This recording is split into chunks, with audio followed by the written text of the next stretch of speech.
Welcome to Ranjana study class. तो आज हम सीखने वाले हैं बेसिक इंग्लिश। आई नो आप लोगों को लगता होगा कि आज हम बेसिक इंग्लिश सीखने वाले हैं, जो कि स्टार्टिंग से कहीं ना कहीं ऐसा होता होगा कि जैसे कि आप मतलब आपको मन में तो होता है कि मैं बोलूं, बट आप बोल नहीं पाते, पढ़ नहीं पाते। आपको सेंटेंस मालूम है, आप कहीं ना कहीं पढ़ नहीं पाते। तो आज हम करेंगे बेसिक इंग्लिश प्रैक्टिस। जी हाँ गाइज, आज हम बेसिक इंग्लिश प्रैक्टिस करेंगे और देखेंगे इसमें कुछ ऐसे कॉमन वर्ड और सेंटेंस भी बनाएंगे, वो भी मीनिंग्स के साथ। तो चलिए बढ़ते हैं क्लास में। दोस्तों, इंग्लिश सीखने का सीरीज का ये हमारा तीसरा डे है। तो आज हम सीखेंगे इसमें हम दो इंग्लिश वर्ड जो कि दिस एंड दैट लगा के जो है कि हम सेंटेंस बनाना सीखेंगे। तो हम देखते हैं कि दिस और दैट जैसे कि मैं आपको बता दूं, सबसे पहले जरूरी है कि जैसे कि आप ये मान लीजिए ये क्या है, ये क्या है, ये कहीं ना कहीं तो आप पढ़े होंगे और देखे होंगे। और दूसरा वर्ड आपका हो गया यहाँ पर ये, ठीक है। तो कहीं ना कहीं ये दोनों वर्ड जो है कि हम देखे होंगे, पढ़े होंगे। तो मैं आपको इन वर्ड में ये बताना चाहती हूँ, जैसे कि यहाँ पर रहेगा, यहाँ पर पास का चीज, अगर पास के लिए, ठीक है। और ये क्या है, दूर के लिए। ये क्या है, दूर के लिए। इतना ध्यान में रखिएगा। ये हम कब यूज करेंगे, ये नियर नजदीक के लिए, फॉर दूर के लिए। तो इतना ध्यान में रख लीजिएगा। जैसे कि फॉर एग्जाम्पल्स मैं आपको बता दूं, जैसे कि मान को चलो कि मेरे हाथ में जो है कि एक पेंसिल है। आप फॉर एग्जाम्पल्स एक पेंसिल है, ये किधर है, हाथ में है, पास में है। तो हम इस यहाँ पर क्या यूज करने वाले हैं, दिस यूज करने वाले। और सेम यही पेंसिल जो है कि मुझे वहां दिख रहा है, दूर वहां दिख रहा है। तो अगर मेरा नजर उधर पड़ा तो मैं उस पेंसिल को देख रही हूँ। ये व्हाइट पेंसिल मेरे हाथ में और रेड पेंसिल दूर है। तो मैं वहां पर बोलूंगी पेंसिल से, या दूर घड़ी है तो डेट वॉच, ठीक है। हाथ में घड़ी है तो दिस वॉच, दूर घड़ी है तो डेट वॉच। तो इतना आपका समझ में आ गया, इतना ध्यान आ गया। तो सबसे पहले हम देख लेते हैं दिस हम कब यूज करेंगे, पास के लिए, एंड दैट कब यूज करेंगे, दूर के लिए। इतना क्लियर हो गया। हम ये भी चीज देख लेते हैं कि दिस का मतलब हिंदी इसका यह होता है, जो कि कहीं ना कहीं आप पढ़े होंगे। और दैट का हिंदी यहाँ पर क्या होता है, वह होता है, ठीक है। तो ये कॉन्सेप्ट हमारा क्लियर है। आगे देख लेते हैं कि इन दोनों वर्ड से जो है कि हम ढेर सारी sentence and affirmative sentence, negative sentence and interrogative sentence देखेंगे, बनाएंगे, पढ़ेंगे। इसमें जरूरी क्या है, एक और बात मैं बता दूं, इसमें जरूरी ये है कि सबसे पहले जो है, अगर आप इंग्लिश बोलना चाहते हैं, लिखना चाहते हैं, करना चाहते हैं, सबसे मेन जरूरी है कि आपके अंदर चाह होनी चाहिए सीखने की। तो आप क्या है कि आप जिस भी वातावरण में जहां पर भी है, आप अपने घर के अंदर एक एक चीज को ऑब्जर्व कीजिए, देखिए, ठीक है। ये क्या है, जैसे कि मान के चलिए कि आपका bag, books, slippers, cloth, fan, TV. तो जैसे कि मान के चलिए दूर का चीज है, जैसे मैंने आपको बताया कि दूर के चीज के लिए हम क्या यूज करेंगे, डेट। और पास की चीज के लिए हम क्या यूज करेंगे, दिस। तो ये सब चीज को ऑब्जर्व करके आप सेंटेंस बनाएं, देखें दैट इज टीवी, इस तरीके से बनाए एंड सीखे। आपको सलाह दूं, जैसे कि ये दो वर्ड के बारे में, तो ये दो वर्ड जो है कॉमन वर्ड है जो आप कहीं ना कहीं पढ़े होंगे, हमेशा ही पढ़ते होंगे, बचपन से ही पढ़ते आ रहे हैं, ठीक है। तो जो कि हम प्रैक्टिस नहीं कर पा रहे हैं, इसके थ्रू जो है कि हम सेंटेंस को नहीं बना पा रहे हैं। तो आज हम वही चीज सिखाएंगे और आप देखिए कि चुटकियों में कैसे सीखते हैं और कैसे प्रैक्टिस करते हैं। ढेर सारी सेंटेंस बनाएंगे और देखेंगे। सब्जेक्ट, ठीक है, SUBJECT, सब्जेक्ट। और सब्जेक्ट यानी कि कर्ता, यानी वस्तु, ठीक है। ये क्या है, पास है। क्या लिखेंगे हम, अगर पास रहेगा, पास में है, तो हम यहाँ पर क्या यूज करने वाले हैं, ध्यान दीजिएगा।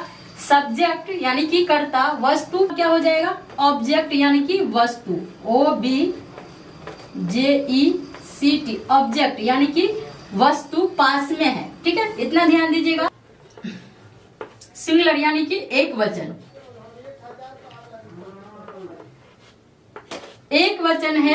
तो यहाँ इस स्थिति में हम क्या यूज करने वाले हैं, ध्यान दीजिएगा। यहाँ पर हम क्या यूज करेंगे, दिस का यूज करेंगे। क्या यूज करेंगे, दिस का यूज करेंगे, जो कि इसका हिंदी यह होता है। ठीक है, तो इतना आप जान लीजिएगा। हम बात क्या चीज का कर रहे हैं, दिस का बात कर रहे हैं। इसके बात कर रहे हैं कि सब्जेक्ट यानी कि कर्ता, वस्तु यानी कि ऑब्जेक्ट पास में है, नजदीक में है, तो सिंगुलर एक वचन में हम यहाँ पर क्या यूज करेंगे, दिस का यूज करेंगे। जी हाँ गाइस, कलम क्या लिखेंगे हम, यह कलम। ठीक है, दूसरा सेंटेंस देख लीजिए, यह किताब।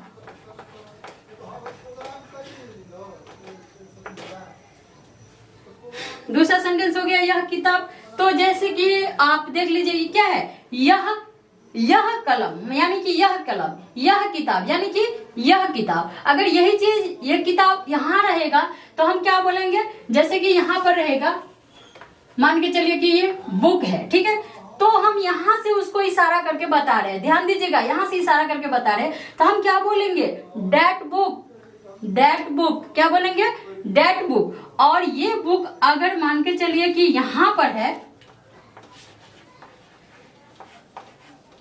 यहाँ पर है, तो हम यहाँ पर क्या बोलेंगे, दिस बुक। क्या बोलेंगे, दिस बुक। इतना ध्यान दीजिएगा, यहाँ पर हम क्या बोलेंगे, दिस बुक, और वहां पर है, हमको इशारा करके बताना पड़ रहा है, तो हम क्या बोलेंगे, दैट बुक। तो यहाँ पर ध्यान दीजिएगा। जैसे इसी तरह से सेम यहाँ पर हो गया कि यहाँ पर मान के चलिए कि यहाँ पर कलम है, तो यहाँ पर हम क्या बोलेंगे, दिस पेन। क्या बोलेंगे, और अगर यही पेन वहां रहेगा तो हम क्या बोलेंगे, दैट पेन। तो इतना हमारा क्लियर है। तो आगे भी बहुत सारी ढेर सारी बातें करेंगे, एक एक चीज को समझते हैं, एक एक चीज को देखते हैं। इसके बाद जो है कि हम ढेर सारी सेंटेंस को आपको बताएंगे, सिखाएंगे। प्लीज वीडियो में बने रहे। आगे बढ़ने से पहले मैं आपको बता दूं, अगर आप चैनल पर नया विजिट कर रहे थे, प्लीज चैनल को सब्सक्राइब कर लीजिए, Ranjana study class. And video अच्छी लगेगी तो लाइक कर दीजिएगा। वीडियो को जो ही आप लाइक करना है, जब आप वीडियो को पूरा ही आप वॉच करें, अगर आप कुछ सीख रहे हैं तो आप वो लाइक करें, या लाइक एंड डिसलाइक करके अपना राय जरूर बताएं, जरूर दें। ओके, तो आगे बढ़ते हैं और देख लेते हैं कि मैं बारीकी से जो है कि छोटे छोटे सेंटेंस इस तरीके से बता रही हूँ ताकि आपको समझ में अच्छे से आ जाए। चीज को आप इंग्लिश से जो है कि आप बोलेंगे, इंग्लिश में बोलेंगे। ठीक है, और इतना आगे भी ढेर सारी चीज देखेंगे। इसमें ग्रामर्स, इसमें ज्यादा ग्रामर्स जो मैं नहीं बता रही हूँ। अगर इसमें क्या रहेगा, एक और चीज रह जाएगा कि अगर एक है तो यहाँ पर क्या हो जाएगा, आ, दिस इज अ पेन। अगर एक लगा रहेगा तो क्या हो जाएगा, दिस इज अ बुक। तो इस तरीके से जो है कि इन और ए का उपयोग भी होता है। ग्रामर देखेंगे अंदर जाके, और पहले हम बेसिक में देख लेते हैं। आपको हम सीधा सीधा बता रहे हैं कि ताकि आप कोई भी चीज को अगर आप देखें, बोलिए, आप बोल के प्रैक्टिस कीजिए तो ही आपको सीख पाएंगे। ठीक है, डैट के बात कर लेते हैं, THAT, डैट, JECT। ठीक है, क्या देखा था पहले वाले में, यह किताब, और यहाँ पर हम क्या देखेंगे, वह किताब। क्या देखेंगे, वह किताब। तो इसका क्या हो जाएगा, मैंने आपको पहले भी बता रखा है कि अगर दूर का इशारा हम करेंगे तो हम क्या बोलेंगे, हम दूर से बोल रहे हैं, वह किताब, तो क्या हो जाएगा, दैट बुक। क्या हो जाएगा, दैट बुक। हम सेंटेंस के जरिए जो है कि अलग अलग तरीके से सेंटेंस में हम समझते हैं एंड दैट का जो है बेसिक तरीके से प्रयोग, और देखेंगे बेसिक तरीका, और इसमें ढेर सारी सेंटेंस। तो आप वीडियो में बने रहे। हो जाएगा, वह पेन है, वह पेन है, वह पेन है। अब वह पेन है कितना है, वहां पे कोई क्लियर नहीं किया गया है। This is Ram. ठीक है, क्या हो जाएगा, दिस इज राम। ठीक है, और अगर इसी जगह पे हो जाएगा, दैट इज राम। ठीक है, दैट इज राम, तो वो दूर के लिए, जैसे कि आपने बोला दिस इज राम, यह राम है, दिस इज राम, यह राम है।